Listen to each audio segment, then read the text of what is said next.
खै आमा कत्रो आलु फलेछ नि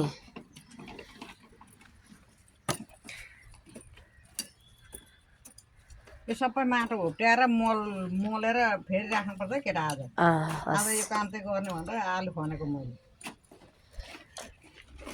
प्लान्टले माटो मात्रै पाउनुपर्छ हैन प्रकृतिले हामीलाई सबै कुरा दिएको छ अब बनाएर खान मात्रै जानु पर्यो तल तल त रोइन्छ नि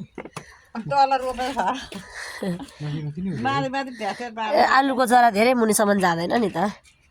यस्तो यस्तो छिरी जान्छ फुको भने रुद्राक्ष बगैँचाको मान्छे रुद्राक्ष जग्गा जस्तो सोच्यो नि तलसम्म जान्छ अन्त अलिक खन्ने बेला नभएको हो कि जस्तो देखिन्छ आलु त हामी गाउँमा मर्थ्यो आलुको बोट अनि त्यसपछि चाहिँ यो पनि मर्न लागेको छ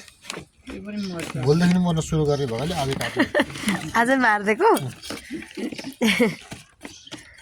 यस्ता मसिनो त अलिक त बढ्थ्यो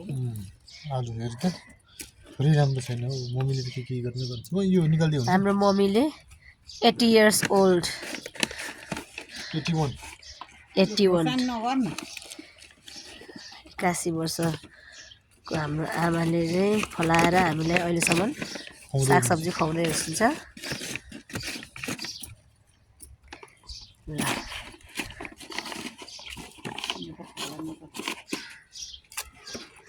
कौसी खेती सानो कौसी खेतीबाट पनि हामीले हाम्रो परिवारलाई झन्डै झन्डै सागसब्जी धनियाँ खुर्सानीहरू पुर्याएका छौँ